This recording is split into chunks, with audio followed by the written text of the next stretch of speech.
Okay. So the goal for our presentation is really for both Ms. Hernandez, Ms. Rios, and myself to sort of prepare you for our reopening and then how you can help your child prepare. Entonces, nuestra meta hoy es ayudar a las familias a preparar para el regreso a la escuela. Y entonces aquí estamos para apoyarlos y no solamente, como les digo, soy la señora Ríos, la subdirectora, y también aquí tenemos a la señora Hernández, que aquí está para apoyarnos. And feel free to use the chat to ask any questions that you may have as we go along in the presentation. Si tienen algunas preguntas, por favor, ponlo en la caja de chat y allí es donde podemos contestarlo al último de la presentación. So you already probably know, you've probably already made your selections, but we are reopening school the week of April 19th. Entonces, me imagino que ya a todos han hecho sus selecciones para el programa de estudio. Algunos escogieron virtual y algunos escogieron estar en persona y sabemos que vamos a regresar el 19 de abril. And so this is what that week kind of looks like. The week of April 19th, all of our staff and our teachers return to our campus. And so for that day, students will be checking in the morning at their 9 o'clock virtual time with their teachers. So traditionally on a Monday, we have an assembly. We will not have an assembly that Monday, and at 9 o'clock, the students will check in with their teachers virtually, and their teachers will do a 30-minute check-in with them, set them up for the day, and then the students will have the remainder of the day for asynchronous work on the 19th. El 19 de abril, entonces, es un día donde los maestros van a regresar a la escuela, pero ¿qué van a hacer los estudiantes? Importante, los estudiantes van a las 9 de la mañana, van a reportarse con sus maestros, no en persona, pero virtualmente, y aún después van a tener 30 minutos con los maestros y aún después van a tener tiempo asincrónico y tienen trabajo que completar. And the reason for that is that our staff needs to all come back on campus. They need to have some training with us, and they need to prepare their classrooms and get prepared to have hybrid model for the rest of their school year. So they do kind of need that day here on campus. So that is why that day is an asynchronous day for students. Entonces, ¿y por qué es esa razón el día que sea trabajo asincrónico? Es que sabemos que los maestros están regresando a la escuela y también ellos necesitan tiempo para tener una junta para repasar los protocolos de seguridad y prepararse para el próximo día con los estudiantes. And then that Tuesday, April 20th, we will be staggering starts for safety. So we wanted to have, the district wants to have our youngest students come first when there's nobody else here so that they can explore the campus. We can have more time to bring them in, check them in. So our PALS, which is our preschool special education program, our TK and kindergarten, and our first grade students would return that day. And there is a staggered time. So their time is 8 a.m., which is when they would start school. And if you have students in grades 2, 3, 4, or 5, you remain virtual that day. Okay. Entonces, empezando el 20 de abril, pero vamos a tener diferentes horarios, diferentes días para empezar en la primera semana. Entonces, no queremos darle tiempo para cada grupo, cada cohorte para regresar. Entonces, el 20 de abril, los estudiantes menores, que serían los de kinder, pre-kinder, el programa PELS, que son estudiantes de pre-kinder de educación especial y los estudiantes de primer grado, necesitan tiempo. Primero van a llegar para darnos tiempo para que nosotros podemos dedicarnos a solamente esos grupos y enseñarles un poquito sobre la escuela y los protocolos y dedicarnos a esos estudiantes menores que tal vez no han estado en nuestra escuela anterior. Después, go ahead. Después, el próximo día, que sería el 21 de abril, vamos a empezar con los de segundo y tercero, regresando a la escuela. Los estudiantes cuando el 20 de abril, los estudiantes de segundo, tercero, cuarto y quinto grado, ellos van a hacer un día virtual. Then on Wednesday, April 21st, our preschool, our TK, kindergarten, first grades will come at 8, And then at 8:15, our second and third grade students will start as well that day. So on April 21st, PALS through third all come to school. Again, PALS, kindergarten, TK and first come at 8, and then the second and third graders would come at 8:15. And if you have a fourth or fifth grader, you're still virtual. Okay. Otra cosa importante de mencionar que cada grupo tiene diferente tiempo para empezar. Entonces, los de PALS y de kinder y de primer grados, ellos empiezan a las 8 de la mañana. El martes sabemos que es solamente ese grupo. El miércoles serían 2 grupos, el grupo de kinder primero y de pre-kinder, y ellos empiezan a las 8. Después llega a las 8:15, llega el grupo de segundo y tercer grado, ya cuando los otros alumnos están en su salón de clase. And then the Thursday, everybody comes. So the first group is the preschool, kindergarten, first grade group that would come at 8. The second and third grade group would come at 8:15, and then the fourth and fifth grade group would come at 8:30. So as you can see, we kind of have a staggered start into the week to support our students. And then by Thursday and Friday, everybody now who is in person is coming on campus. Y el último día, bueno, el último, pero el 22 de abril, que es el jueves, ese día llega a los de cuarto y quinto grado. Entonces en ese momento vamos a tener todos los grupos, o le dicen cohortes, van a estar en presencia, van a estar en la escuela, pero empiezan en diferente tiempo. Entonces los de kinder y pre-kinder y primer grado a las 8, los de segundo y tercero a las 8:15, y los de cuarto y quinto a las 8:30.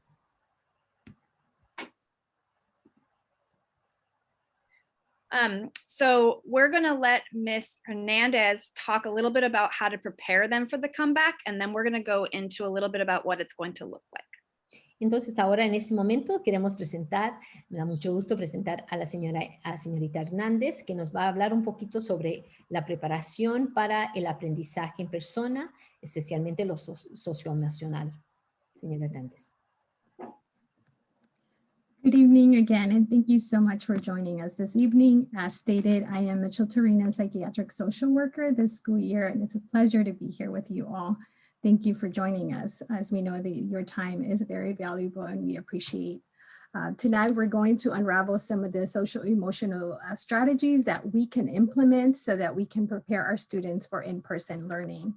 Please note that this presentation is for informational purposes only and should not be considered medical advice.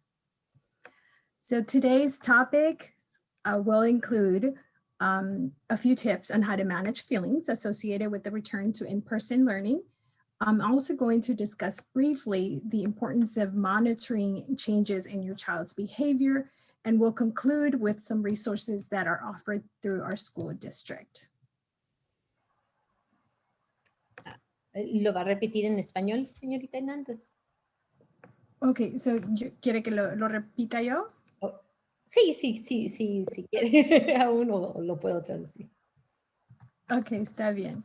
So, mi nombre es Miss Hernández, soy la trabajadora social psiquiátrica en Mitchell Torina este año escolar. Me da un placer estar aquí con ustedes hoy y les agradecemos mucho por su tiempo. Sabemos que es muy valoroso el tiempo y agradecemos que han tomado el tiempo de estar aquí con nosotros.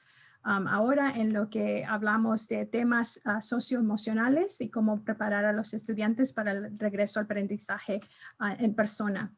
Algunas de los temas de hoy incluirán algunos consejos para manejar los sentimientos asociados con el regreso a aprendizaje en persona, y también voy a hablar brevemente de la importancia de monitorear los cambios en el comportamiento de su niño o niña, y voy a concluir con unos recursos que se hacen a través de nuestro distrito escolar.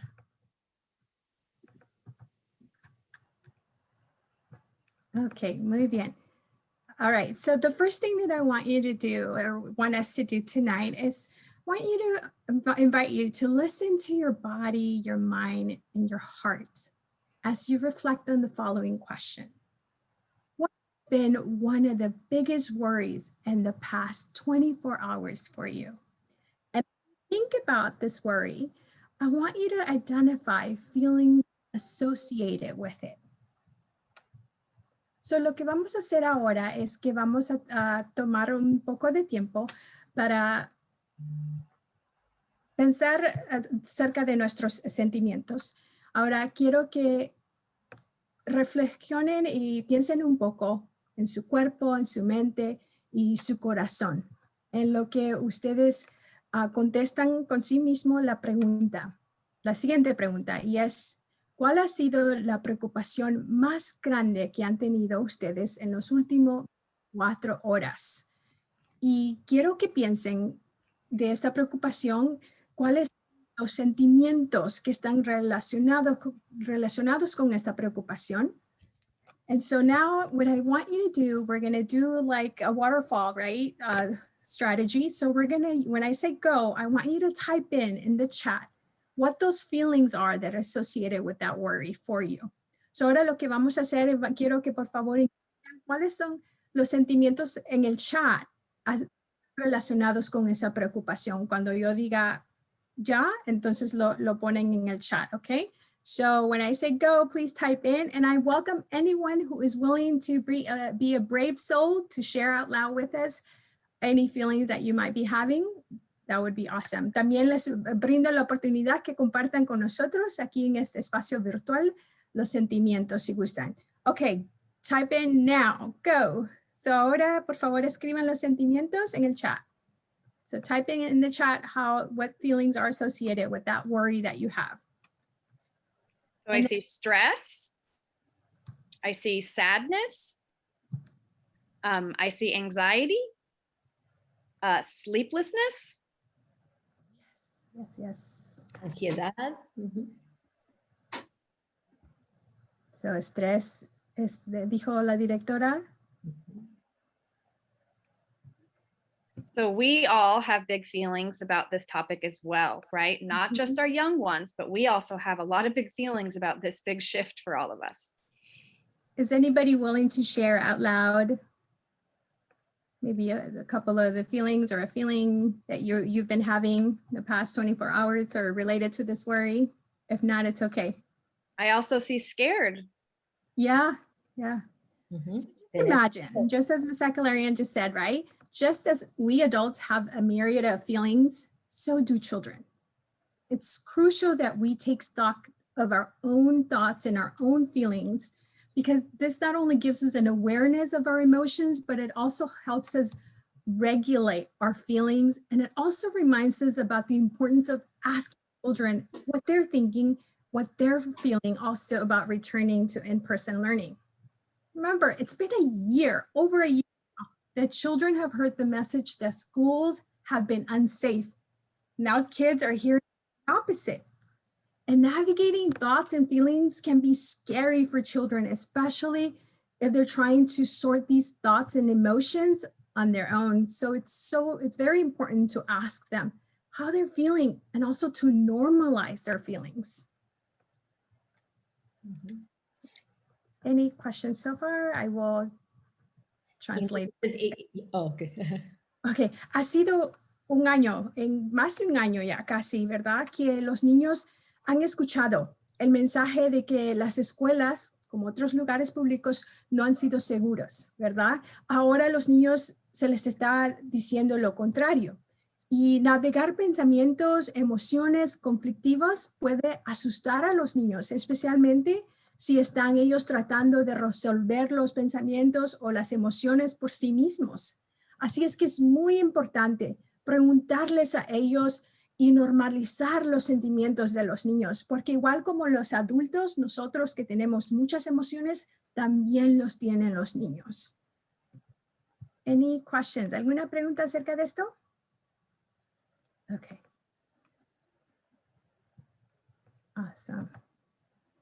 So there are a few strategies that we can utilize to help our kids manage their feelings, such as modeling calm, addressing expectations, and practicing a daily routine. And I'm going to go through each one separately.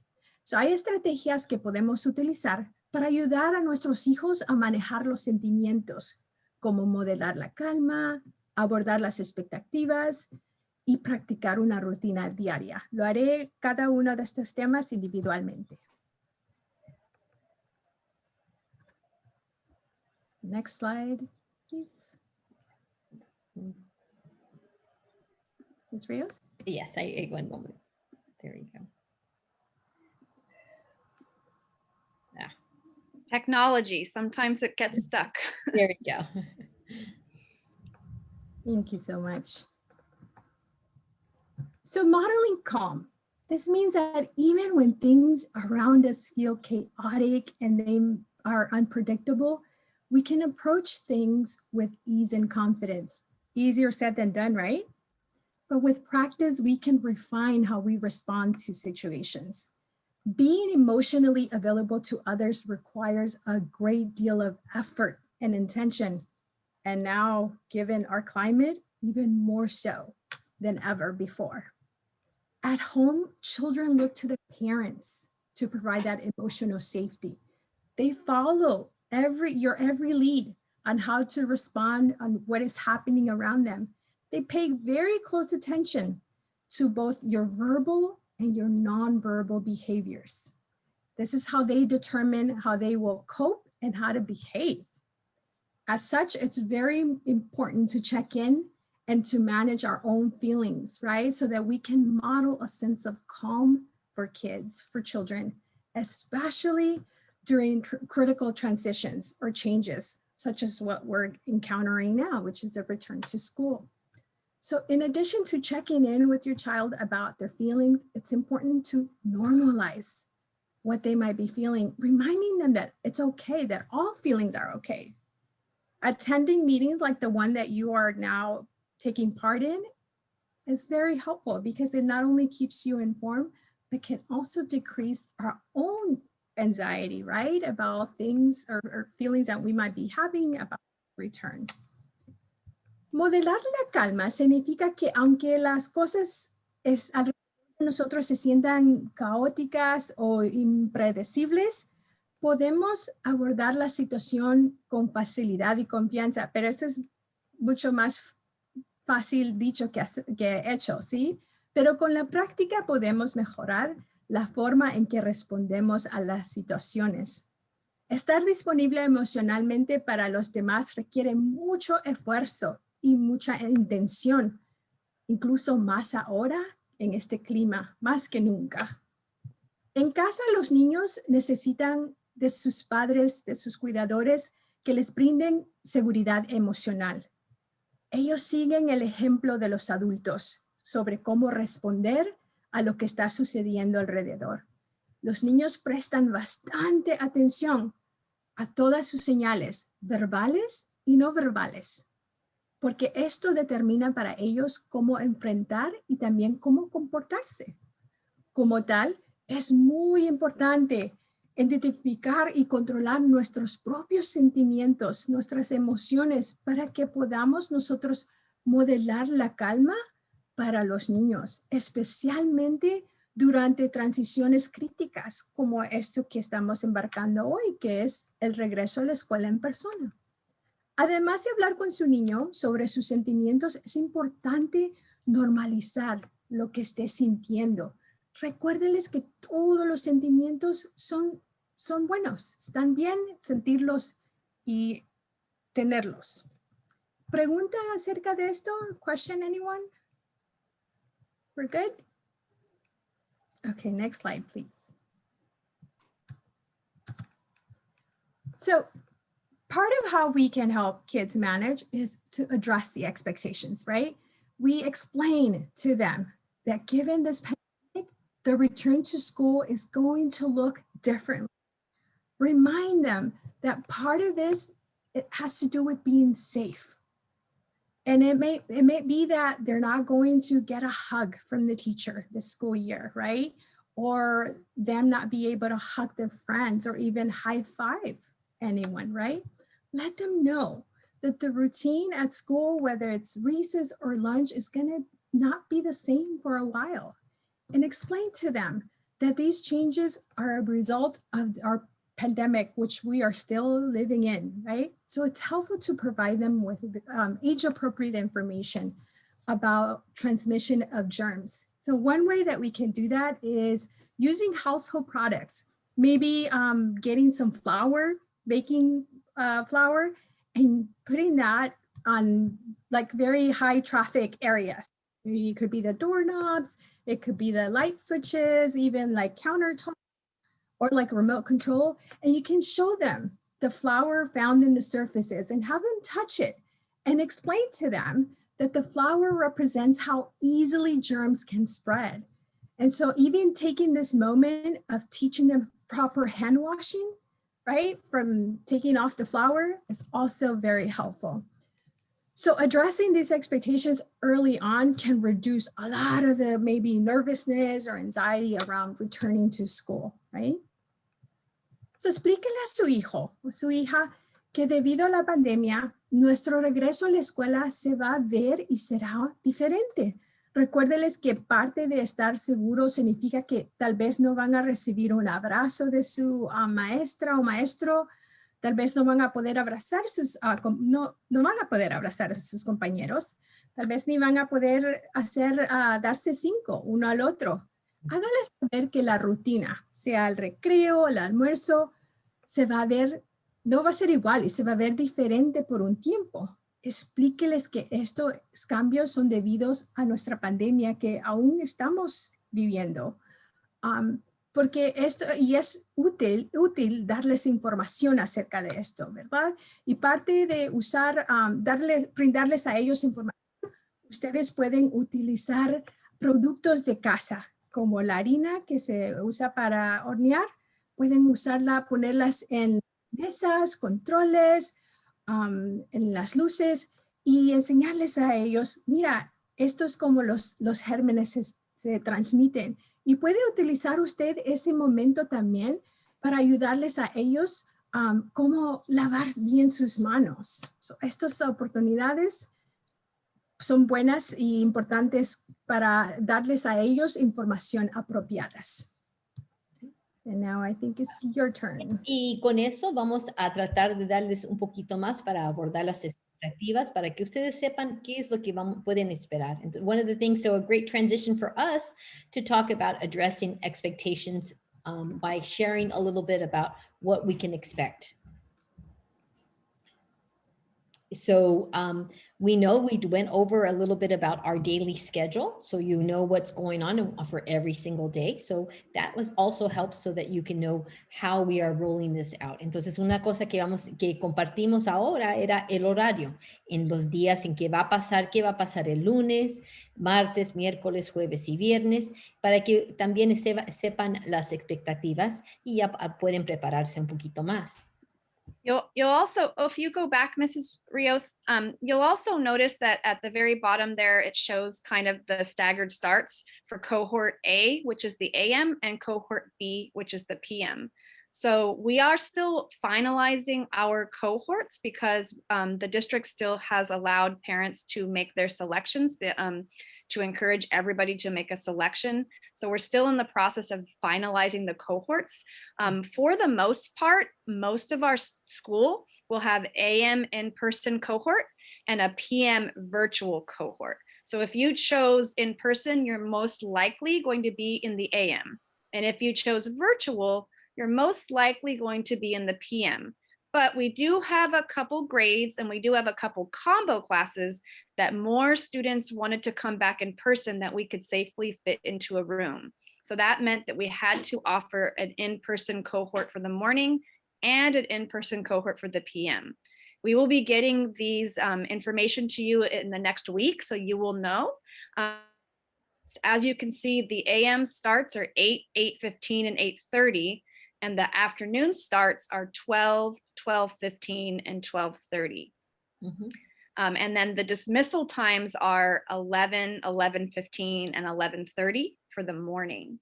And then the dismissals for the afternoon are 3, 3:15, and 3:30. Mm-hmm. And I see a question in the chat about, is there any discussion about spacing desks 3 feet apart?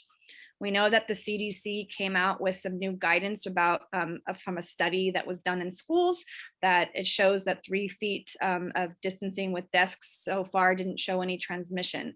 Our UTLA Teachers Union side letter with our district is for 6 feet. So for the remainder of this school year, we'll keep 6 feet, but it could shift next year.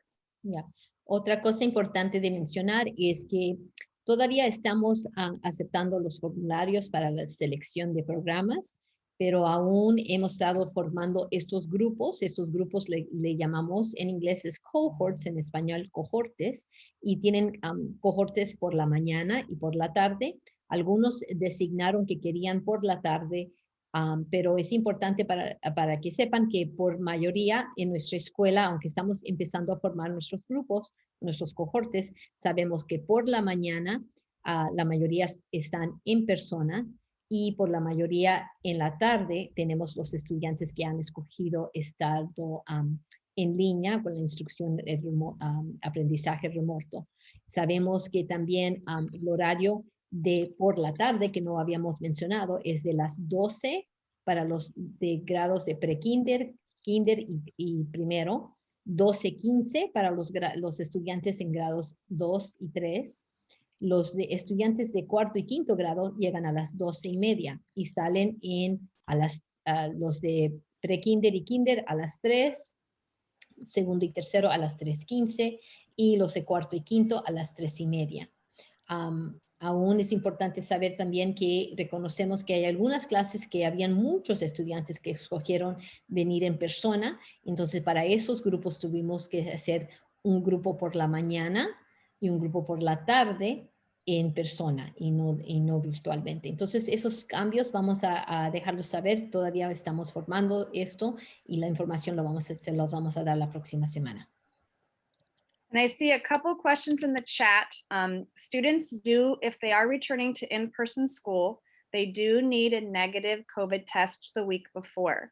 So starting next week, you're going to want to start making your COVID-19 appointments for your children so that they can get their COVID-19 tests. You can use LAUSD testing, which has two options for kids when you sign up. One is the nasal swab and the other is the saliva.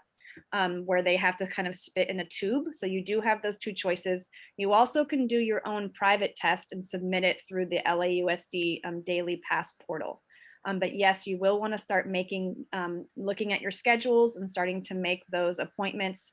The LAUSD testing sites are open 7 days a week now because of the influx of us coming back, and they are open from 7 a.m. to 7 p.m. Es importante, había otra pregunta que no contesté, que dijeron si hemos pensado de poner los escritorios más juntos y siguiendo las guías de poner los escritorios 3 pies de distancia, pero nuestro sindicato de maestros y aún con nuestra escuela, nuestro distrito ha decidido continuar con 6 pies de distancia entre los escritorios. La otra pregunta era sobre el examen de COVID. Sabemos que les sugerimos a programar su cita. Sabemos que los centros para estos exámenes de COVID están disponibles de 7 días a la semana a través del distrito, pero ustedes también pueden usar otros lugares para sus oficinas de doctores para tomar otros exámenes de COVID, pero sabemos que los estudiantes tienen que tener resultados negativos antes de empezar. And the reason that the LAUSD site isn't allowing you to make COVID tests after April 18th is because they are going to be having COVID testing on our own school sites. So if you are choosing in-person school, you are agreeing to have your child take the test with you for the baseline. And then for the frequent tests that will be happening, they'll be happening here at school. So that is why they're not having anything available after April 18th. Yeah. La pregunta era por qué es que no podemos programar una cita para el examen de COVID el 18, ya después del 18 de abril.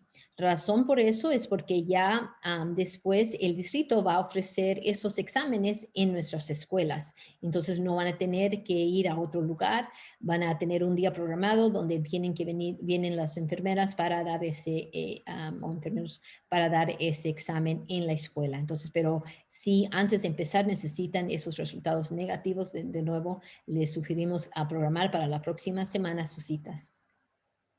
Next slide. So we're kind of giving you a little bit about what that Monday, April 19th looks like. So if you came in late, Monday, April 19th is a day where staff will be on campus, but the kids won't start on campus yet. And traditionally on Mondays, we have our school-wide assemblies. We will not have a school-wide assembly on Monday. And that what will happen is students will join their Zoom classes at 9 a.m. and they will have a 30-minute check-in class with their teachers. And then they will have asynchronous assignments that are assigned by their teachers. And one of the things that will be assigned is a checklist about returning to campus checklists for students that you and your child will want to go over.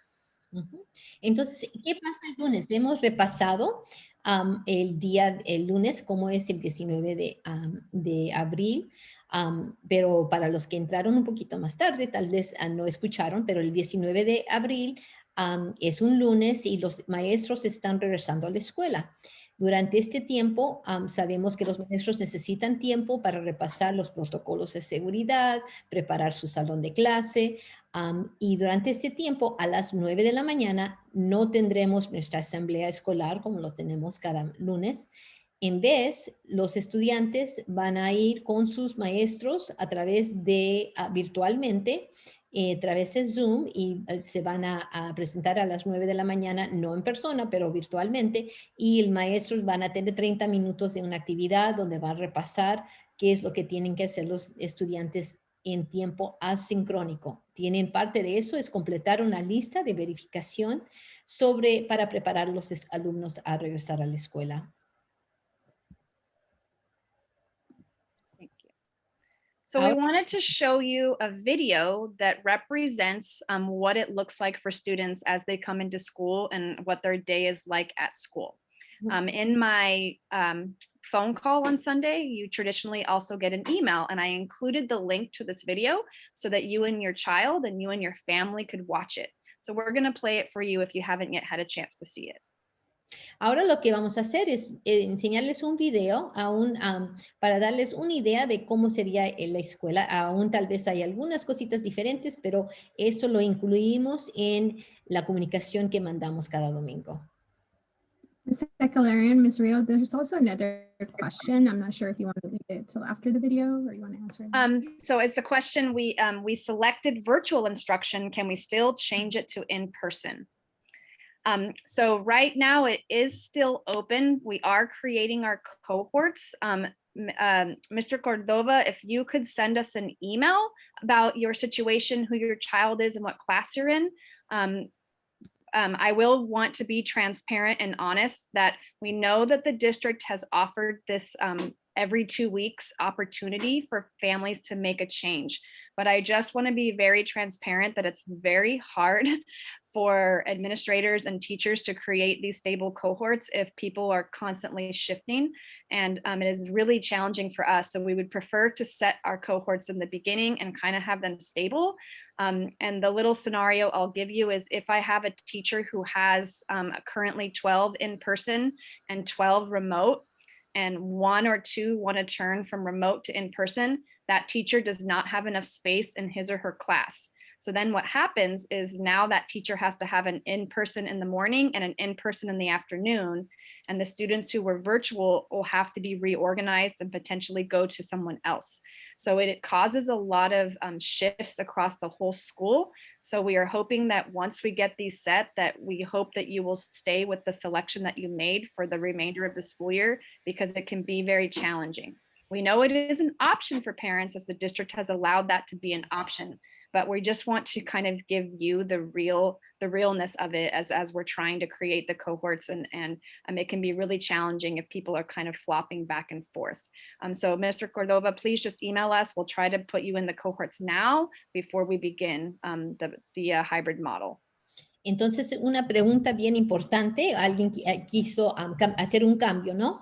Y es importante reconocer, realmente sabemos como padres, ustedes tienen muchas opciones, pero también queríamos darle información real, ¿no? Que realmente ser bien francos, entonces, en que les dieron el distrito la oportunidad de los padres cambiar de programa, pero sabemos cuando cambian de programa, cada selección que hacen a veces nos hace bien difícil, a veces cambiar los grupos. Entonces, por ejemplo, si un estudiante escogió virtual y después decide que quiere regresar en persona, sabemos que si esos maestros tienen 12 niños ya en persona y les añadimos uno más, ahora tenemos que cambiar y ponerlos en 2 grupos, uno por la mañana y uno por la tarde en persona. Entonces, si por favor pueden considerar bien sus opciones para tratar de tenerlo la primera vez bien, para no tener que hacer cambios ya a mitad, porque sabemos que el distrito ofreció cada 2 semanas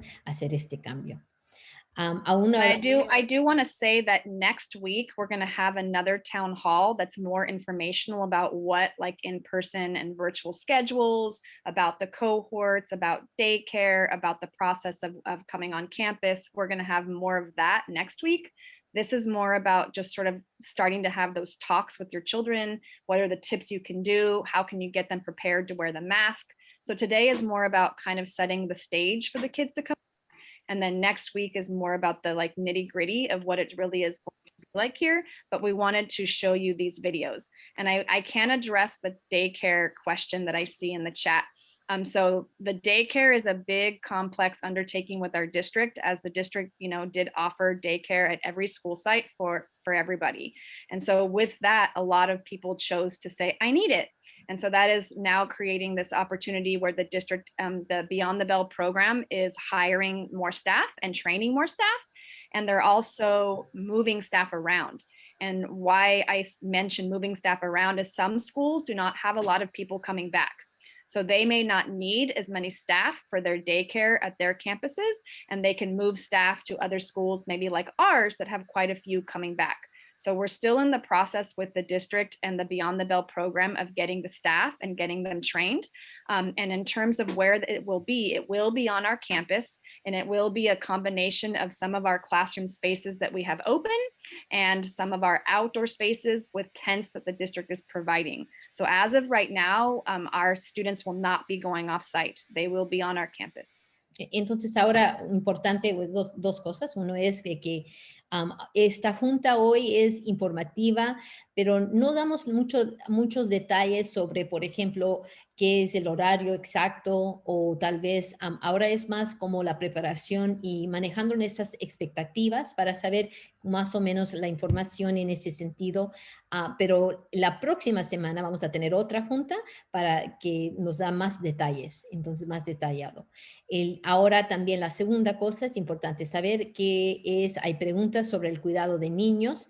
Esos son detalles de que aún estamos continuando recibiendo más información, pero por ahora sabemos que los estudiantes van a permanecer en nuestra escuela, en el plantel de la escuela. Sabemos que el personal del grupo que maneja el cuidado de niño, que se llama Beyond the Bell, ellos están cambiando el personal, porque hay algunas escuelas que no necesitan muchos estudiantes, mucho personal, porque muchos estudiantes no escogieron llegar en persona. Entonces, hay muchos cambios, y ahorita vamos a ver un video sobre cómo sería estar en la escuela. So we're going to manage our expectations right now and kind of get an idea by watching the video. And then we can be friends with you, Gleek Glorp, but no funny business. I'm going to go ahead and we'll just go ahead and mute, and then we can go ahead and share my screen so we can play this. Here you go. Thank you.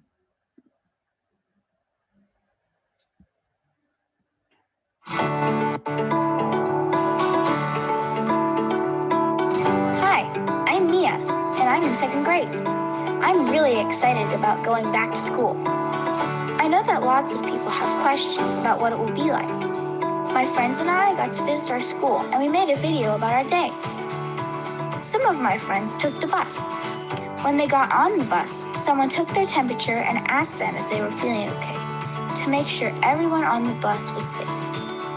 Of course, no matter how we got to school, everyone was wearing a mask. When we got to school, we all lined up at the entrance. We're supposed to stay 6 feet apart, and school made it easy by putting stickers on the ground telling us where to stand. When it was my turn, the person at the gate asked me if I agreed with what it said on the sign. Then I showed him my daily pass and he took my temperature. It only took a few seconds. I walked down the path to get to my class. I saw some of my friends going to their classes too. There were cones and lines and arrows on the pathway to make sure that I stayed on the right side and went the right direction. When I got to my classroom, my teacher brought us in one at a time and showed us where to sit. There weren't as many desks in the classroom as usual, and they were farther apart. And we each got our own supplies. It was really great to see my teacher and friends in person and not on Zoom. After a little while, we got to go to recess. I stayed with my class and we played outside. Before I went back to class, I went to use the restroom. Only a couple of us could go in at a time. Some of the stalls were closed and the sinks were blocked off, so only 2 of us could wash our hands or use the bathroom at a time. Then we went back to class and learning. When it was time to go, my teacher called each of us up to get our lunch.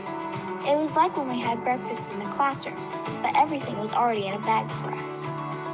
Then he let us leave, one at a time. Some of my friends went home and some went to the after-school program. I went to the after-school program and it was really fun. I ate my lunch there. They helped me with my homework and we played. My dad came to get me at the end of the day. I had so much fun. I can't wait for school to start.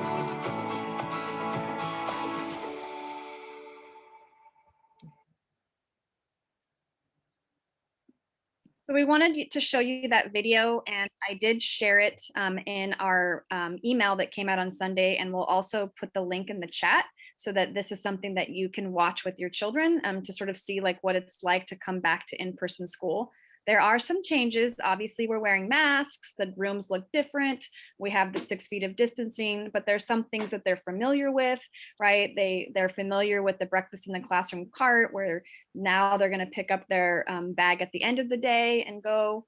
So there are some things that are similar and there are some things that are a little different, but we thought that video does a really good job of showing it to kids. It's a kid talking to kids.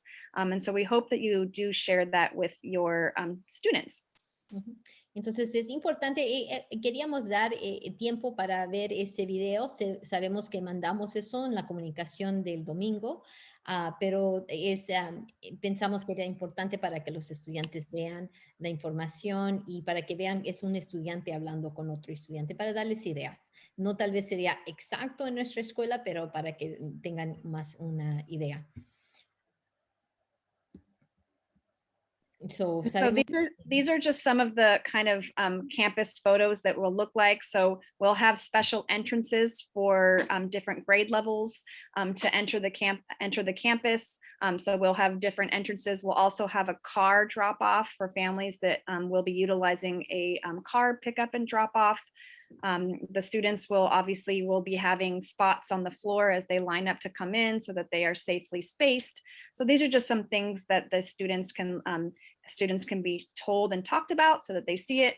Part of our first few days of school is going to be going over all of these things with kids and walking them around the campus and letting them see the different parts and where they can stand. So that's why we're doing like that staggered start, so that we can utilize that opportunity to show kids where things are on the campus and what they kind of look like and what the protocols are. Entonces aquí vemos un ejemplo más para que vean que hay diferentes entradas para los estudiantes de diferentes grados. Sabemos que también vamos a dar oportunidades para que los que llegan en carro también, donde pueden dejar los estudiantes y recogerlos.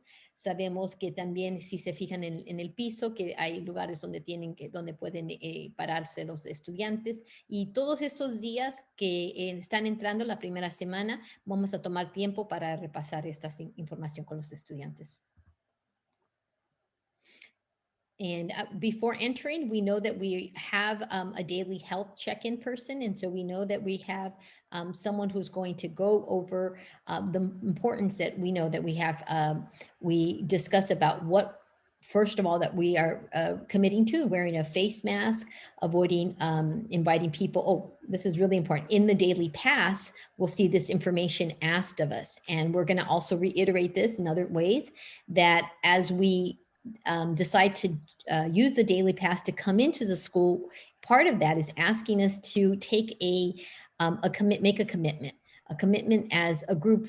We protect each other, and making sure that we're all committing to wearing face coverings at school and outside the home, to avoiding inviting people into your home other than those who need to be there, and minimizing close physical contact, which will increase exposure to the virus. And again, it's our goal for everyone back, to have everyone back in school as safely as possible. And one of the things the daily health checks asks you is, do we agree to commit to be safe, to the safest behaviors as possible? Una cosa, cuando van a hacer para entrar a la escuela, sí les pedimos, aparte de que hacer el pase diario, que se llama el Daily Pass, y uno de esos le están preguntando que todos nosotros tenemos ese compromiso de realmente protegernos uno al otro, porque somos una comunidad y tenemos que, nosotros estamos asegurando que todos estén bien, asegurando que todos vayan a exponerse sus mascarillas cuando están en la escuela y cuando están fuera de sus casas, que también no de evitar de invitar a personas a su casa que no tienen que estar en casa. Entonces, invita a las personas solamente que es necesario. También tener menos contacto físico con otros, porque sabemos que con cada contacto nosotros allí aumentamos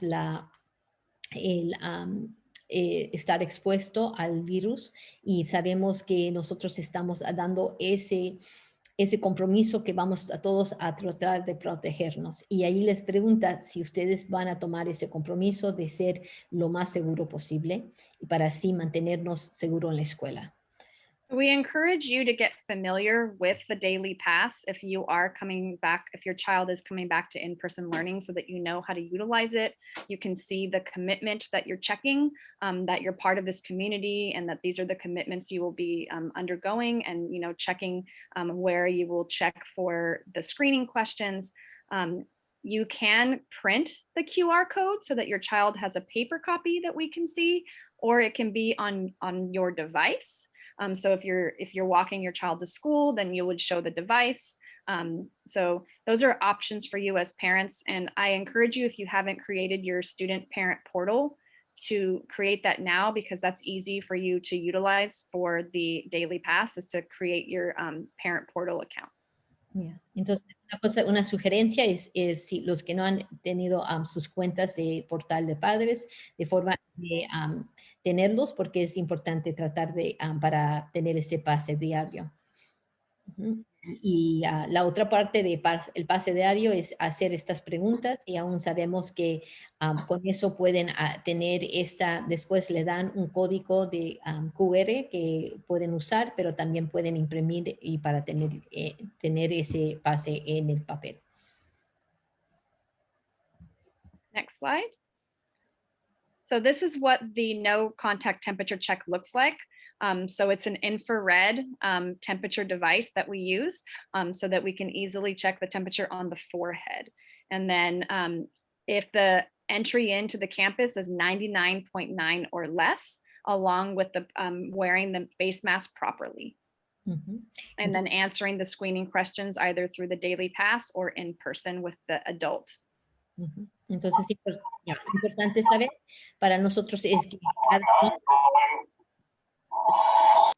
los estudiantes van a tener, vamos a ver la temperatura. Entonces, así es como vamos a tomar la temperatura, y aún tiene que ser 99.9 o menos. Y se requiere también el uso de una mascarilla, pero que en eso allí vamos a revisar que lo están usando de una manera correcta. Y es importante que ellos también tienen que contestar las preguntas de salud, o a través del pase diario o en persona con un adulto. And if you have a child who comes to school through transportation, they will be checking this at the bus. So when your child is at their stop and they're going to be getting on the bus, then the personnel who are on the bus are going to be asking for the daily pass and doing the no contact temperature check on the bus, so that we make sure that we're not putting any students on buses that may be symptomatic. So it will happen at the bus. And then it will happen again when we get to campus. Y si su estudiante toma un autobús escolar, ellos van a tomar este chequeo que lo van a hacer de salud, lo van a hacer a llegar a entrar al autobús escolar y después de nuevo en la escuela. Y así se parece con el código QR. And let's see. We have a short video that shows about entering the campus. Let's see. Oh. Let me see. Oh, maybe it's not a video. Oh, okay, there you go. It's just the photo. So these are some things that we're going to be also addressing in our town hall next week. But as you can saw from the video, there are pathways that the school has inside and outside. So we have arrows, we have one-way paths, we have cones. So when students arrive, when students are checked in and have the temperature check, then they're going to be escorted following the pathways to a waiting area where their teachers will pick them up and take them to their classes. And our waiting areas are designated waiting areas for their cohort that are spaced apart from other cohorts. And then once the first groups are picked up, like the 8 o'clock groups, then we can let the 8:15 groups come in. And then once the 8:15 groups are picked up, then the 8:30 groups will come in. So we do have basically our campus kind of mapped out. We're utilizing all the spaces. We have one-way walkways and pathways. And so those are things that you could talk to your children about making sure that they're listening to the adults, that they're following the pathway arrows, right? So those are all the things that you can do to help prepare your child. Okay. Janina, I see your hand. Oh, okay. Hi, thank you. Can you hear me? Yes. Okay. Can you clarify for the test that needs to happen the week before? Is it the week before, or is it 7 days before the day they go back? And Yes, then I think you said something. It has Okay, to go ahead. be 5 to 7 days before they return. Their baseline test has to be 5 to 7 days before they return. So like if they're coming back on the Wednesday, then the earliest you would do it would be like the Thursday before. Correct. Something like Yes. So what's important to know is that, right, you have a different day that you're actually starting on campus. So some students are starting on Tuesdays, some are starting on Wednesdays, and some are starting on Thursdays.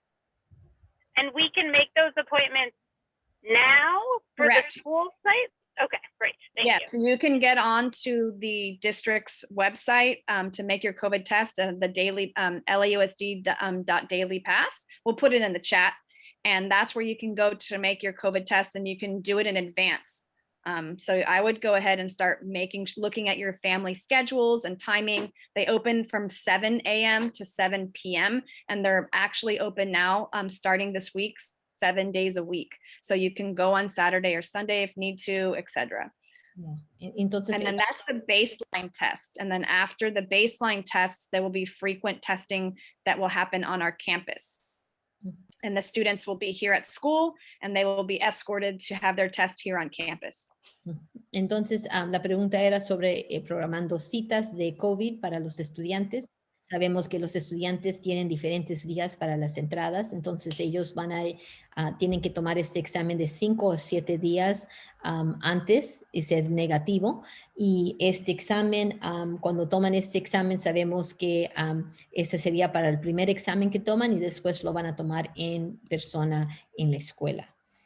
Y por favor les sugerimos que vayan a programar una cita a través del distrito de 7 días a la semana, de 7 a 7, y pueden empezar a hacer las citas. So these are just photos. You saw them in the video as well, but these are photos of what the classroom spaces look like. So our rooms look just like this, spaced out just like that. Yeah, aquí es donde vemos fotos de cómo se ve el salón de clase.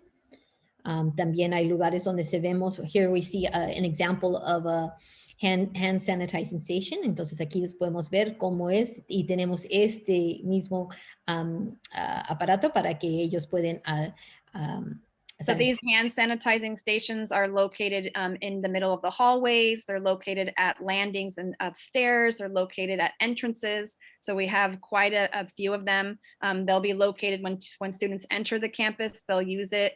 So if they're entering specific gates, they'll be there. If they're coming on the car line, they'll enter a certain space and we'll have hand sanitizing stations there. So these are things that you want to, talk to your children about, that, to look for them, and that they're going to be asked to use them.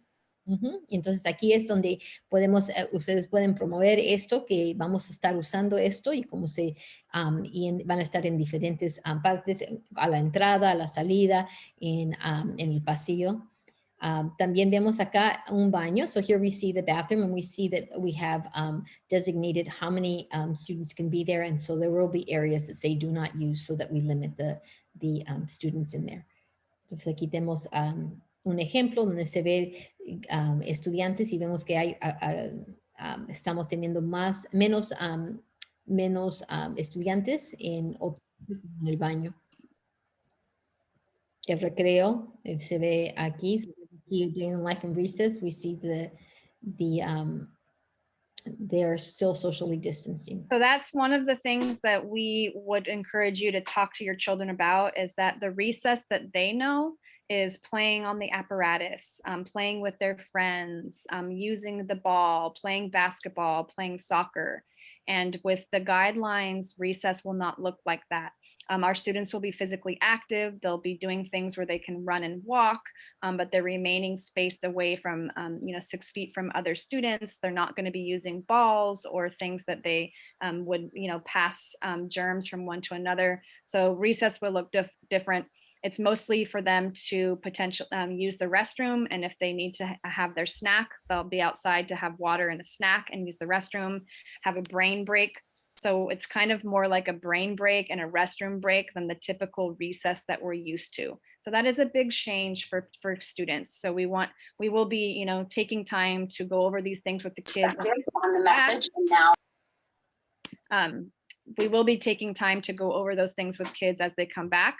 So kind of like when we first started virtual learning, and we kind of had that 2-week window of getting used to what it's like and teaching, having the routines and the expectations, and having grace with ourselves. This is the same thing. This is a big step to come back. And it's a whole different style of in-person learning than we're used to from 2 years ago, because we've been out of school on this campus now almost 2 years since the last time they were here in essence. So it looks a little different. So this whole idea of our meeting today was to encourage you, if you are having your child come back, to help them transition to this process by talking to them, letting them know what it's going to look like, showing them the video, talking to them about recess, asking them how they're feeling. So we hope that this provided that sort of information about how you can talk to your kid about it. We know there are a lot of unanswered questions that we can't answer yet. You want to know if you got your teacher, and you want to know who's in your cohort, and you want to know if you're AM or PM. And so those are forthcoming. So just have a little patience with us. Those will be coming in the next, week. So we know that you want to know those things, and we want to give them to you, but there's still a lot to sort through. I did see that people were asking what percentages do we have. So on currently, in terms of this program selection, we have 69% of families coming back for hybrid, meaning they're coming back for in-person learning, and 31% are virtual.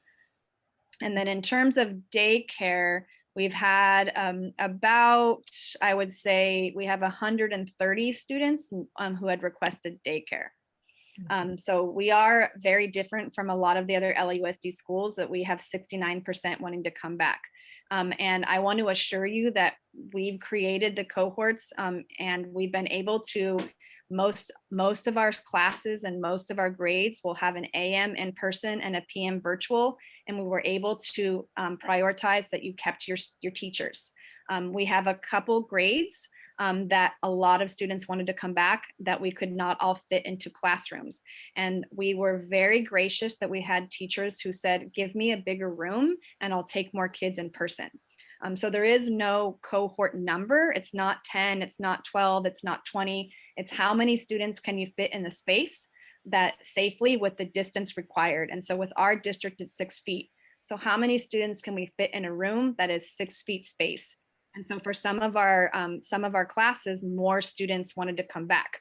So we were able to talk to a couple teachers and they said, I don't want to lose my kids. I don't want to have my virtual kids reorganized. I'll take the bigger in-person cohort so I can have an in-person AM and a virtual PM and keep all my kids. So we are utilizing the library, we're utilizing the auditorium so that those can stay together. We do have a couple grades though that had to have a PM in person. We will be letting you guys know about those, but we did have some PM in-person cohorts. For the most part, everyone's in AM, but there are 3 classes that have PM in-person cohorts. Okay, oh, that was a lot. So I'm going to try to do my best on translating everything. Vamos a hacer la traducción. Entonces aún vemos aquí un ejemplo de un recreo. Aún no es un recreo que los estudiantes han estado acostumbrados. No vemos que hay pelotas, pero sí vamos a dar, no hay cosas que los estudiantes van a tocarse uno al otro o pasar gérmenes a través de estar en un columpio, en diferentes aparatos que tenemos en la escuela. Aún es importante reconocer que es bien diferente y la razón por el motivo para esta junta es darle esta información para que ustedes puedan compartir y manejar estas expectativas con sus estudiantes. La otra cosa, información que hablamos, querían saber más o menos el porcentaje de los alumnos que van a regresar a la escuela, que es 69% o 31% decidieron continuarse en aprendizaje remoto o virtual. Sabemos que 130 estudiantes escogieron tener cuidado, 130 familias escogieron para cuidado de niños. Entonces sabemos que aún mucho sobre la organización de los grupos. Sabemos que algunos maestros decidieron, bueno, primero, por mayoría, los estudiantes van a venir en persona en la mañana. Y por la mayoría, los estudiantes que escogieron aprendizaje remoto están en manera virtual en la tarde. Entonces, en el cohorte de la tarde, en el grupo de la tarde. Aún en dos situaciones tuvimos que habían muchos que querían estar en persona, pero en vez de reorganizar estos salones de clases, los maestros dijeron, por favor, encuéntrame otro lugar más grande porque no quiero perder ni un estudiante en mi clase.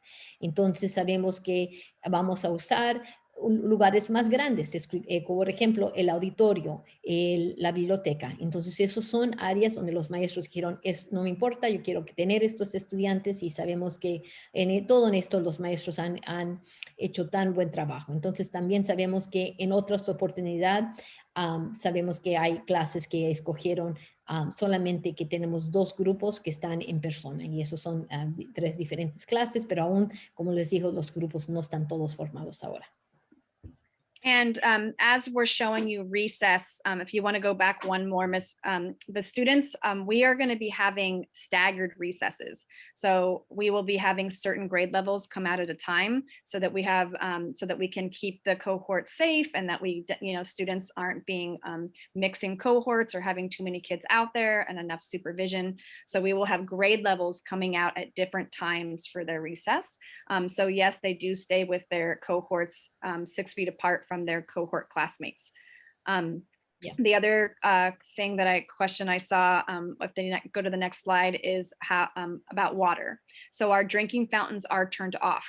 So we do encourage you to have your child bring a reusable water bottle and put their name on it so that they will be able to use that. We do have plastic water, like Aquafina or those type of water bottles that the district is providing for us that we can reorder. So if students don't have like a reusable water bottle at home, then we have plastic water bottles that are for them, and then we'll recycle. But we encourage you to start getting that prepared for your child as well.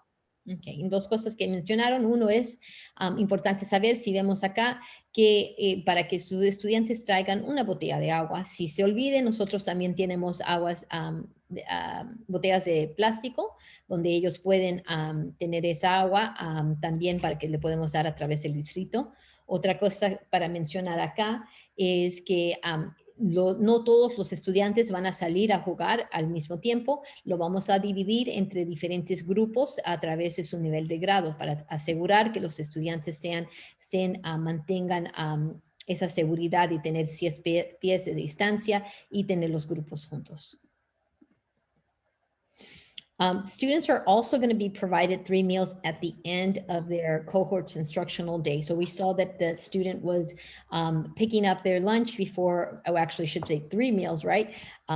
Before they left. And so just like our breakfast in the classroom program would be, they would pick up the meals and then leave if they choose to take that.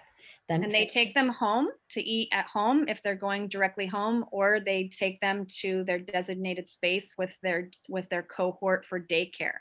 So they have their class cohort and they have a cohort for daycare, and then the daycare cohort would have a designated space for eating. Entonces sabemos acá que los estudiantes también les vamos a proporcionar 3 comidas al final del día de instrucción. Si para los estudiantes que se van a casa, se van a llevar su comida. Para los estudiantes que van a dar con cuidado de niños, ellos van a llevar la comida ya y vamos a tener lugares designados para comer.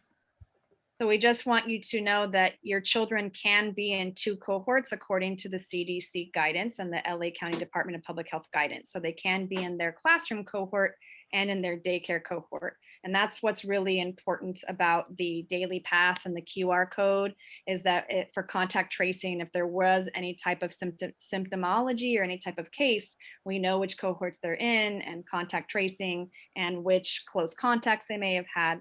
So all of that is really part of the exposure mitigation. Entonces vamos a ver, acá vemos información sobre cómo programar una cita, pero es importante saber que los estudiantes pueden participar en 2 grupos, o como le decimos, cohortes, dos cohortes. Puede ser un cohorte para el grupo de instrucción, o sea, en salón de clase, y otro por el cuidado de niños. Sabemos que es importante para nosotros saber en qué grupos están, en qué cohortes, porque eso lo podemos usar si hay alguien que tenga una síntoma, podemos usar esa información para ver cómo es asegurar que todos en esos grupos se mantengan seguros, y aún si alguien está enfermo, después poder notificar a esas familias. And I did want to say that we will have students who are in person in the afternoon. And if you did request daycare, your daycare is in the morning, right? So you'll have morning daycare and afternoon in person. Or you will have in-person instruction in the morning and afternoon daycare. So as you can see, we have, daycares happening in the morning and afternoon, and we have instruction happening in the morning and afternoon. So those are all kind of the logistics that we're working out. I have been in contact with our operations department and Beyond the Bell department and our community of schools administrator, Ms. Spencer. So they know how many students we have asking for daycare. They know how many are in our AM daycare and how many are in our PM daycare. They're working on addressing the staffing needs and the training needs, and we are identifying spaces that are indoor and outdoor. So we have a couple spaces open in our campus because a couple teachers moved to the library, and a teacher moved to the library and a teacher moved to the auditorium. Those classrooms are open to be classroom space for daycare. We have the parent center. We have spaces on our outside campus with big tents, so that there will be indoor and outdoor spaces. And we've got our lunch area and our grass. So that's kind of how we're addressing the daycare spacing. Staffing is out of my hands. So I don't know when we will know who our staff is. And I'm very hopeful that it's soon, so that we can plan with them as well and prep them and make sure that we feel confident in their capabilities. I'm confident that LA's Best and Beyond the Bell will train them well, but this is my school. And I really care about the safety of everybody. And at the end of the day, it's my school and our students and my campus, and I just make sure that everything is doing as much top safety as it can be. So I hope I find out who the staff is soon, so that Miss Marlene, who runs the LA's Best program, so that we can all sort of collaborate together to make sure that the daycare is running smooth. It would be, you know, it would behoove us to do all of these steps, because we're going to be taking all of this care in the day. We want to make sure it's being taken care of in the afternoon as well. Yeah.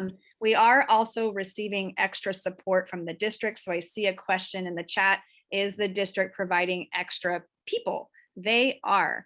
There is extra custodial staff. So this district has extra custodial staff for cleaning in between cohorts, especially for those classrooms that we have AM in person and PM in person. Those classrooms need to be cleaned during that hour where the lunchtime is. So there's extra custodial staff. And then they also are providing extra staff from the district offices. So they're assigning 3 individuals or 4 individuals to our school to support us and help us with checking in, helping us with no contact temperature checks, helping us with escorting, helping us with arrival and dismissal. And they're also looking into extending the hours for our current staff. So we have 3-hour employees that they are looking at extending their hours longer so they can support us longer. So those are all the things the district is doing to support this. Y aún algunas información que voy a repetir. Entonces es importante saber para el cuidado de niños que si usted, para los que han escogido estar, que si le toca tener su estudiante por la tarde, hay cuidado de niño en la mañana. Otra cosa que preguntaron era si tenemos apoyo con el distrito, con más personal, y si vamos a tener más, por ejemplo, ayuda para mantener nuestras áreas limpias. Vamos a tener más personal que nos van a ayudar con la limpieza. Tenemos también a personas que trabajan en el distrito, las oficinas del distrito, que van a venir a ayudarnos para esas 2 semanas. También para los que trabajan solamente 3 horas, los personales vamos a sí están extendiendo las horas de trabajo para poder apoyarnos. Y es importante saber, y aún la señora Sacalari mencionó, es que la escuela somos una comunidad, y sabemos que, aunque no sabemos quién es el personal que nos va a ayudar con el cuidado de niños, sabemos que ellos están recibiendo entrenamiento, pero también por nuestra parte vamos a tener entrenamiento y saber para que ellos tengan esa orientación de cómo se hace en Michotorena, cómo se hacen las cosas y qué son las expectativas, igual de qué esperamos de ellos. Entonces es importante saber eso. So I know right now we have the next as I share my screen, we have a short little video, and then we are going to continue on. Yes, and so would you like me to share that video now, Ms. Sacalarian, or would you like to? I think that we'll skip the video, but I did want to let Ms. Hernandez kind of conclude, and then we can stay on for any Q&A. And the last thing I'll say is all of this information about cohorts and what school is going to look like and the first week of school, all of that will again be reiterated in our town hall next week. And one of the things that I haven't mentioned yet, and they'll be reiterated in our town hall, is dual language, right? Is that they have 2 teachers. So we will continue with the partner model if you're in a partner model. So your children, either in person or virtually, will still have their 2 teachers, and it will be done on a week basis. So if they start with their Spanish teacher for the first week of school, they will stay with the Spanish teacher the whole week. And then the next week, they'll be with their English teacher. If they start with their English teacher the first week of school, they'll stay with their English teacher the first week and then their Spanish teacher the next week. That is the safest way to sort of make sure that the room is, used safely. The kids stay with their one teacher for the week, and then they go to their next teacher for the next week.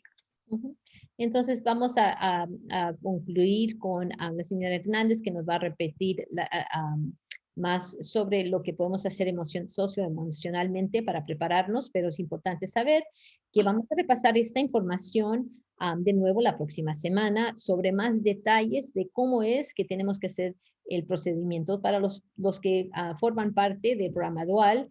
Sabemos que los que tienen 2 maestros, vamos a continuar con eso, pero vamos a continuar en forma de que han parecido ahora una semana con un maestro y una semana con el próximo maestro, para tratar de mantener cohortes o grupos que sean seguros y tratar de mantener esa seguridad constantemente. So aquí están algunos recordatorios. So again, these are just again some reminders of how we can get ready. Scheduling a COVID test, practice wearing a face mask. I know we did that at our Monday I assembly. don't know if you saw in our Monday assembly, we're trying to do masks Mondays. So if your child is coming back, encourage them to put on their mask at home during their Zoom class on Monday. Practice social distancing and wash hands frequently. Entonces, algunas cositas, recordatorios, programar su cita para el examen de COVID, practicando ponerse esa mascarilla, lo hicimos el lunes en nuestra asamblea, y especialmente los estudiantes no están acostumbrados a eso, y asegurar que estamos distanciándonos y lavando las manos frecuentemente. So Ms. Hernandez, she's going to sort of remind us again, what were those tips that she told us about how we can prepare our children? So given our new safety protocols, practicing a daily routine with your child is critical to engendering a sense of emotional safety. This means practicing, as Ms. Aguilera and Ms. Rios just stated, practicing how to wear a mask, this including how to put it on, how to take it off. It's important that you start this practice now, even as we're like 2 weeks away, right? To begin preparing them for this upcoming transition, for this in-person learning. And a few days before, I invite you to kind of bring them in and involve them in the rehearsal, like a dress rehearsal, making it exciting and fun for them while explaining the importance of keeping their masks on, maintaining physical distance with others, and making sure that they're washing their hands properly. So just observing, monitoring your child whenever they wear their masks, remind them to sanitize before touching any parts of their face, reminding them that given this virus, this pandemic, not sharing right now is caring. Mm-hmm. Might help to pack an extra mask for your child or even a sanitizing kit, if that would help kind of ease your child's or increase your child's sense of safety. We do have masks that we can provide students if they don't have them, but we know that personalized masks makes them feel like it's part of their identity and part of who they are and part of theirs. And try to encourage or tell your children not to share their masks. We've heard that at some schools that are already in person, kids see like the Superman mask, or they see the mask that they want their friend's mask, and they're trying to change masks. So those are things that we want to talk to our kids about. Like, we don't change masks with our friends, even if it's cool. Entonces, teniendo en cuenta nuestros nuevos. Did you say something? Ms. Oh, I was Reyes? going to say what Ms. Sakalarian was saying, and just repartirlo es que es importante para los estudiantes, recordarles que aunque las mascarillas sean bien llamativas, que alguien tiene uno que quieren compartir, ahorita no compartiendo es realmente demostrando, como dijo la señorita Hernández, es interés. Entonces realmente tener una mascarilla, tal vez nosotros tenemos algunas para ofrecerles acá a los estudiantes, pero es parte de tal vez de su identidad tener su propia mascarilla para los estudiantes. Voy a traducir ahora. Teniendo en cuenta nuestros nuevos protocolos de seguridad, practicar una rutina diaria con su hijo o su hija es fundamental para generar un sentido de seguridad emocional. Esto significa que practicar cómo usar una máscara, incluso cómo ponérsela, cómo quitársela. Es importante que comiencen esta práctica ahora. Estamos a 2 semanas de comenzar. Es importante que comiencen a prepararlos para este gran regreso al aprendizaje en persona. Unos días antes los invito a que hagan un gran, que les brinden esta información y que les ayuden a practicar. Pueden involucrarlos a ellos como en un ensayo, haciéndolo emocionante para ellos, divertidos, mientras ustedes están explicando la importancia de mantener las máscaras puestas, de mantener la distancia física con los demás, de lavar sus manos apropiadamente. So, es bueno que observen, que monitoreen a su niño o niña mientras está usando la máscara. Recuerde de lo importante que es que desinfecte las manos o lave sus manos antes de tocar cualquier parte de su cara. Y recuérdele también que dando este tiempo de la pandemia, el no compartir ahorita es mostrar interés. Y podría también ser beneficioso si usted empaca una extra mascarilla para su niño o un extra kit de desinfección. ¿Sí? I also recommend if you have younger kids like kinder or first, to pack an extra set of change of clothes, underwear, socks, just like you would when they were returning to school in kinder or first grade previously, because accidents do happen. So that's good to also do, is to pack that extra change in their backpack. Y En español? Oh, perdón. Entonces es importante para nosotros, especialmente si son padres de estudiantes de kinder o de uno de los estudiantes que tal vez sabemos como antes, tal vez sus estudiantes van a tener un accidente, entonces teniendo un cambio de ropa es importante tal vez de mandarse a la escuela con su estudiante. And I do see that Aaron from Friends of Mitchell Terena says that they're selling masks after school this Friday in front of our school. They look like, some of them look like this. I have one. So you can get your Mitchell mask. Entonces sabemos el viernes también van a tener disponible para comprar mascarillas de Mitchell Terena. Entonces pueden usar eso. Aaron, do you know how much these cost? I see that's a question in the chat.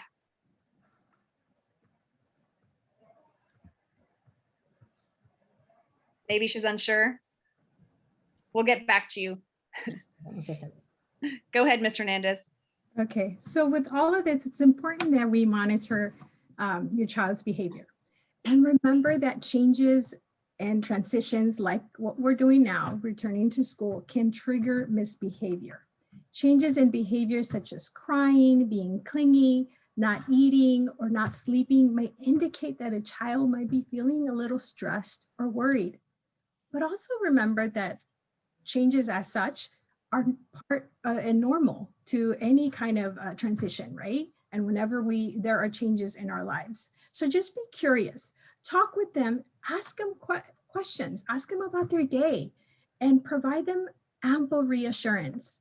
It's important to maintain a consistent routine and structure with them because this is going to help them feel a sense of safety again, especially when there are changes like what we're going to encounter soon in our lives. So if you notice that your child, however, continues to have difficulty adjusting, know that we're here to support and that we can provide linkages, resources to mental health services in our community.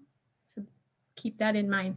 Es importante vigilar el comportamiento de su niño o niña y recordar que los cambios y las transiciones como el regreso a la escuela en persona puede desencadenar el mal comportamiento o comportamiento negativo. Cambios como en comportamiento como llorar, el estar muy apegado, el no comer o dormir, pueden indicar que el niño o la niña se está sintiendo un poco estresado o preocupado.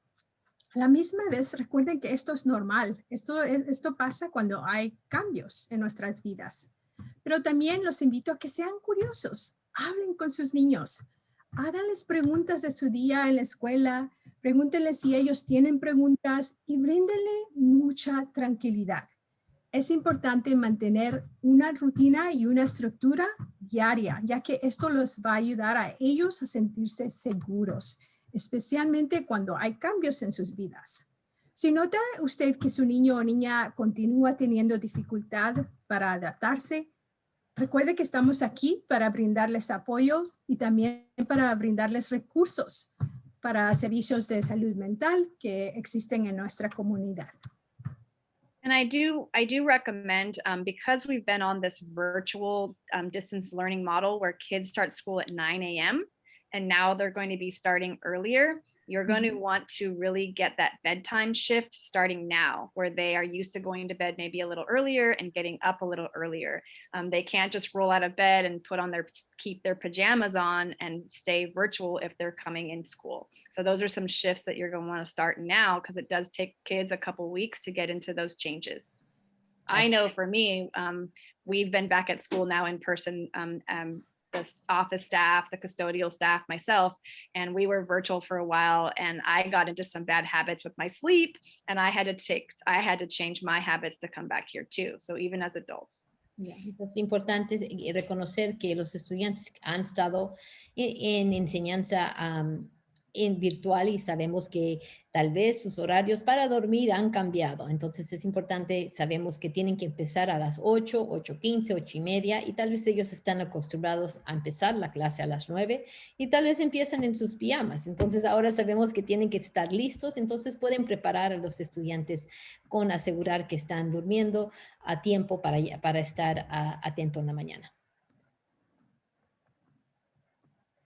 Okay, so let's take a couple of minutes. I know I'm being mindful of the time. Maybe we take 1 minute to find a place of calm, because remember earlier I mentioned how important it is to model calm to our children, right? And so I'm going to ask that we use our 5 senses to kind of ground ourselves. So I want you to look around in the room, find 5 things that perhaps you haven't noticed before in the room. So 5 things that you can see.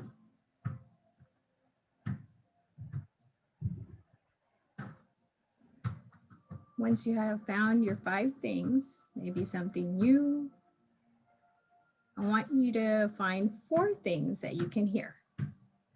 So, ahora vamos a tomar un minutito para entrar a nuestro espacio de tranquilidad. ¿Se recuerdan que al principio dije que es importante modelar la tranquilidad a nuestros niños? So, lo que quiero que hagan es miren alrededor del espacio donde se encuentran ahora y busquen 5 cosas que tal vez anteriormente no han observado, no han visto. Y después que encuentren esas 5 cosas, quiero que toquen 4 cosas.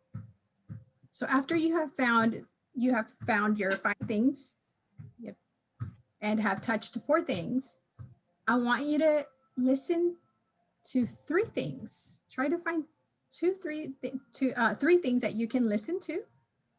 La siguiente es 3 cosas que pueden escuchar. And then the next one is find 2 things that you can smell. La siguiente es 2 cosas que pueden oler.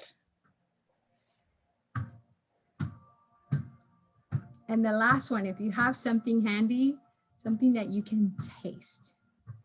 Y lo último, si es que lo tienen disponible, es una cosa que pueden probar. I've been at school since 7 this morning, and it is 6:30, and here is my taste, smell, touch. It's everything in one. Nice, I love it. Thank you for sharing, Ms. Eklarian. So we just wanted to reiterate that we know that things can be a little uncertain, but we're calm. We feel confident that we have a good plan for our students to come back in person. There are some things we don't know yet, but we are going to make sure that when we have those things worked out, we will share them with you. We hope that we assured you of what our plans are. We hope that we've helped you calm yourself, and we hope that we've given you tips to help you talk to your child. Entonces el propósito también, y ahorita voy a dejar que continúe la señorita Hernández, pero el propósito aún es para que ojalá que se han sentido un poquito más calmados, menos ansiosos, porque le hemos dado un poquito más información sobre las expectativas. Señorita Hernández. Okay. And there are resources that our district offers. We have them handy there for you. Hay recursos que nuestro distrito ofrece y los está enseñando ahí con ustedes en este momento. Next. So remember that there will be bumps along this hybrid learning model, right? By the same token, let's remind ourselves and our students to practice gratitude, kindness, and a positive mindset as we all ride these waves together. Hay que recordarnos que van a haber obstáculos a lo largo de este modelo de aprendizaje híbrido. Y de la misma manera, recordemos a nosotros mismos y a nuestros estudiantes que debemos practicar gratitud, bondad y una mentalidad positiva mientras todos navegamos estas olas juntos. So Yeah. I want to personally thank Ms. Hernandez. We love her as our PSW. You can tell by her calm energy. She's also one of our support people who will be here to support our students and help us with this transition. And Ms. Rios. So I know it's a long day for all of us. And as parents, you have to go to work. You have to help your kids with distance learning. You have to bathe them and feed them, and you're still here with us. So my gratitude is for you as parents. It is a marathon day for me. But I yet to have my own child at home that I need to go home to. But you have to do this and go home to your children or be there with them. So we thank you for your support, your partnership. Erin, I see you advocating for things with the district and helping keep the district accountable. We appreciate that. So thank you so much. And we're excited to have your kids back. It'll be a very different process. It'll be new learning opportunity for them. We saw kids learn new things virtually, right? I'm sure you saw in your own children some new skills, right? A lot of tech skills happened that are sort of a positive from this virtual world.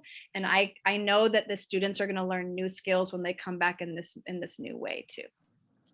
Y de nuevo, bien, muchas gracias. Sabemos que realmente sin su apoyo realmente no hemos podido sobrevivir todo este tiempo. Hemos navegado como dijo la señora Hernández, las olas de estos obstáculos que hemos realmente aprendido bastante durante este tiempo, porque siempre hay algo positivo y hemos aprendido mucho sobre la tecnología, todo, y eso lo hemos hecho en comunidad, con ustedes.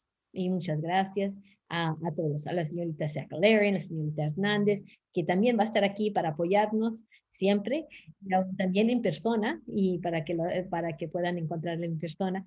Y aún muchas gracias y buenas noches, y que disfruten de su noche y de sus hijos, y ojalá de su comida también.